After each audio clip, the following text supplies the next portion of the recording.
Hello, I'm Dr. Wickham Simons. I'm an obesity medicine specialist from the Triangle region of North Carolina, and this is Obesity Medicine Perspective. So we've been talking about the issue of plateaus, and I've been highlighting on these videos that there's no one particular right way to bust a plateau, and I've made the point that, you know, it's a problem where your body, from a physiologic standpoint, is working very hard against you to try to stop you, and we have to do things to try to trick your body so that it can't figure out what you're doing. And I've suggested a few different strategies, and I'm going to continue to suggest more strategies whereby you change what you're doing so that your body is more or less in a state of shock by the change that you throw at your body from a diet or activity or both standpoint. So I talked about the consumption of vegetables in a couple of these videos previously, and a surprising number of my patients have seen these videos, commented on them, and talked with me in the office about them and asked some questions.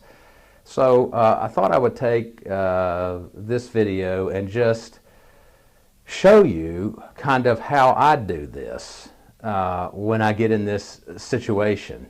Now, everyone does this stuff different, but I find that an easy way to increase the consumption of vegetable in my diet, which again is basically, from a net calorie standpoint, it's zero. It takes more calories on the part of your body to digest vegetables than there are calories in the vegetables themselves. And they fill you up. So if you eat a large number of vegetables and they fill you up and you're not eating much of other things, your total caloric intake from a net standpoint is very low.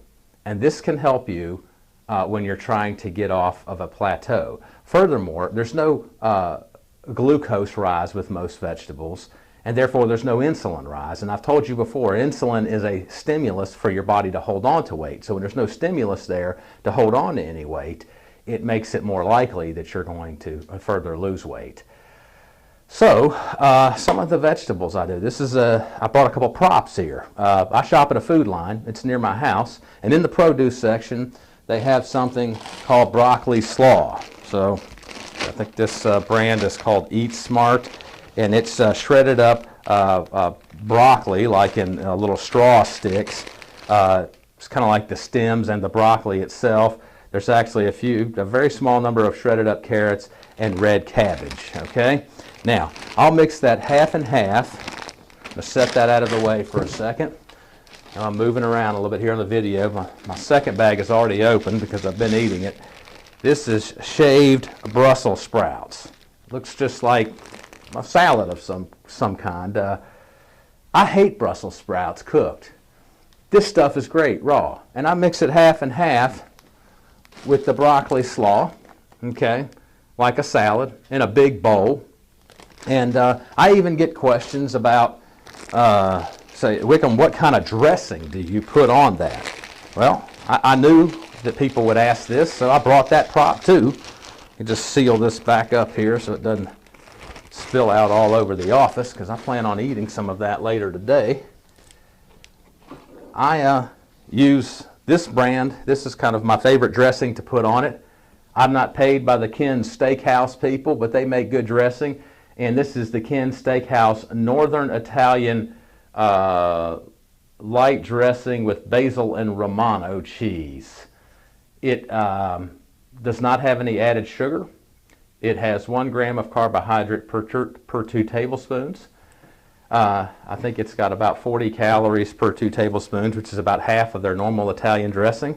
And so I drizzle some of this on there. Sometimes I'll put a little extra vinegar on there.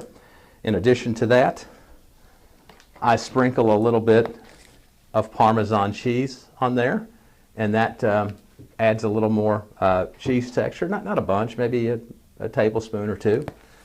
And if you eat a big bowl of that several times a day, you'll find, and drink a big glass of water with it, and then not eat your meal until at least 15 minutes after you've had that.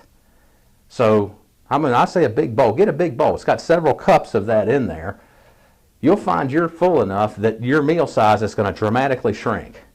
So when and if you decide to eat a meal, it's going to be small. It'll be small enough to fit right there in your hand, and your caloric intake is going to go down.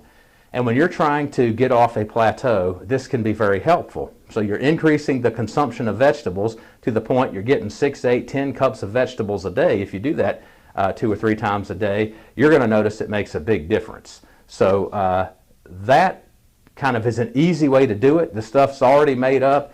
I want to just bring up one more point. I know most of you know what this is. This is called a Tupperware. And I hear all the time people say, well, I can't do that at work. My answer to that is Barbra Streisand or BS. Baloney. You can stick it in this right here, put the dressing on it, the cheese on it, and transport this to work and take a fork with you and eat it right at work. There's no reason you can't. This is so easy to do. And for those of you who say, well, then I have to eat the meal thereafter, problem solved. You don't have to do anything else than buy a pre-made or pre-cooked chicken breast. I got this at Sam's Club. These are pre-cooked chicken breasts. There's 8 of them in there. There's exactly 30 grams of protein in each breast. Just take one in there, slap it on top of it. You've got a complete meal. Now you do that 3 or 4 times a day, and I promise you'll get off your plateau if you stick with that, and all you're having is water and coffee in addition to that. So I wanted to do this video so you could visualize what a strategy would look like. There's no shortage of food here. You're restricting what it is variety-wise you're eating, but you're not really restricting the amount. You're changing it up, and this will get you off a plateau. So until we talk the next time, I'll give you the tools, you give me the effort, and together we overcome obesity.